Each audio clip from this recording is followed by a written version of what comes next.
Bismillahirrahmanirrahim. Alhamdulillahirabbil alamin wassalatu wassalamu ala sayyidil mursalin Muhammad ibn Abdullah wa ala alihi wa sahbihi ajma'in.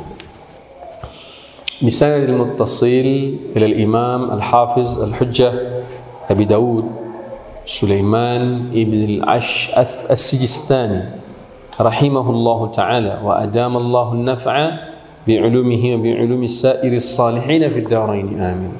Babun fir rajuli yabulu bil-laili fil ina'i thumma yadha'uhu indahu. Bab menjelaskan tentang seorang yang menyiapkan bejana atau wadah untuk dia buang air kecil saat malam hari. Ini banyak hal yang bisa kita dapat dari sini ya. Apakah boleh seseorang menyiapkan wadah, ditaruhnya di kamarnya, yang dia gunakan kalau lagi malam hari dia mau buang air kecil? Nah, kita lihat ya. Qala haddatsana Muhammad bin Isa, ini mirip dengan nama Imam At-Tirmidzi ya, Muhammad ibn Isa ibn Sawrat At-Tirmidzi. Tapi ini bukan Tirmidzi ya, ini Muhammad ibn Isa ibn Najih ya, lain ya. Qala haddatsana Hajjaj al-Massisi an Ibn Jurayj an Hukaimah binti Umaymah ibnata Ruqayqah ya, an ummiha annaha qalat. Di sini ada nama Hukaimah, la tu'raf, walakin qala al-Hafiz bit-Tahdhib dzakaraha Ibnu Hibban fi Thiqat. Ini menarik ini bagi pelajar hadis. Dia si ibu Hukaimah ini tidak dikenal sebenarnya, tapi Al-Imam Ad-Dhahabi dalam kitab Tahdhib, Al-Hafiz bin Hajar, mohon maaf, dalam Tahdhib mengatakan bahwa Imam Ibnu Hibban menggolongkan atau mengkategorikan Hukaimah daripada rawi yang thiqah. Kemudian ini juga ada yang unik di sini, Hukaimah binti Umaymah gitu ya. Hukaimah ini perempuan, dia meriwayatkan hadis dari maknya. Maknya itu siapa tadi? Umaymah. Maknya tadi siapa? Umaymah. An ummiha annaha qalat, dari emaknya yaitu Umaymah ibnatu Ruqayqah. Di sini kita lihat ya, seorang laki-laki belajar dari perempuan. Ya. Boleh ya, boleh ya. Tentu mereka para ulama pada masa itu sangat amanah. Mereka menjaga betul standarisasi bagaimana laki-laki dan perempuan ketika belajar. Kemudian yang bercerita ini Umaymah, dia bilang apa? Kana lin Nabi sallallahu alaihi wasallam, bahwa Nabi kita Muhammad sallallahu alaihi wasallam memiliki qadhun min aidan, ya, bejana atau tempat dari pelepah kurma atau malah dari pohon kurma. Berbeda-beda pendapat penjelasan ulama tentang makna aidan ya. Yang digunakan oleh Nabi di tahta saririhi, ditaruh di bawah tempat tidurnya. Yabulu fihi bil-lail, Nabi buang air kecil di situ kalau lagi malam. Ya, ini perlu pendekatan apa ya? Saya bilang antropolog ya, mungkin itu namanya. Pendekatan kondisi pada waktu itu ya.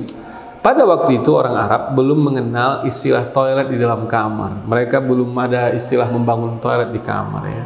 Dan juga yang harus kita pahami, banyak ulama yang menjelaskan bahwa ini terjadi di masa ketika Rasulullah SAW sakit.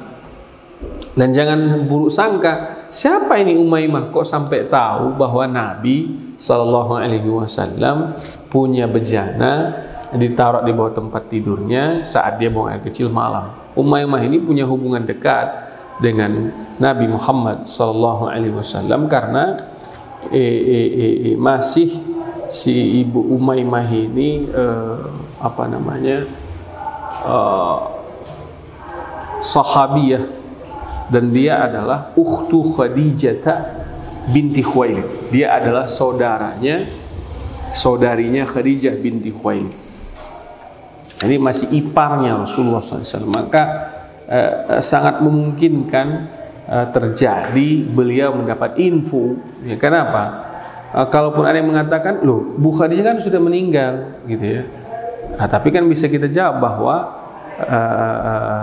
kedekatan Rasulullah SAW dengan keluarga Khadijah, bahkan dengan sahabat Khadijah, sesudah Khadijah radhiyallahu anha meninggal, itu tertulis di dalam kitab kita. Ya.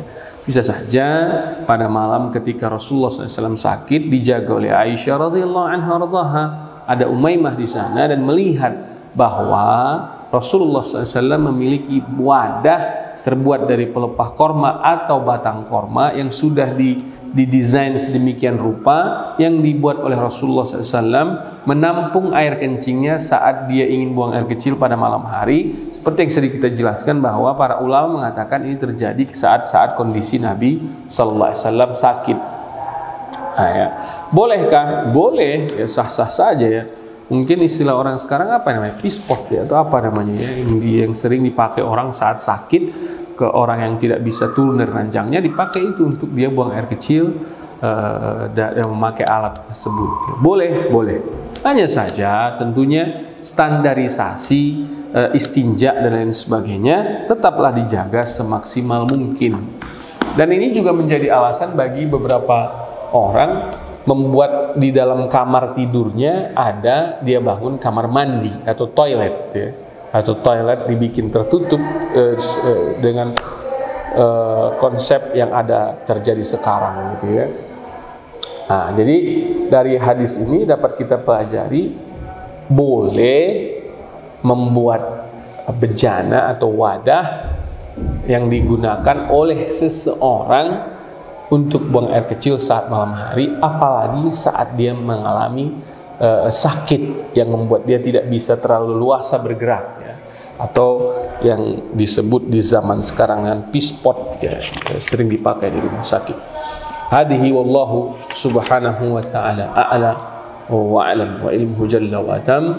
Billahi taufiq wal hidayah. Mohon maaf atas segala yang salah. Assalamualaikum warahmatullahi wabarakatuh.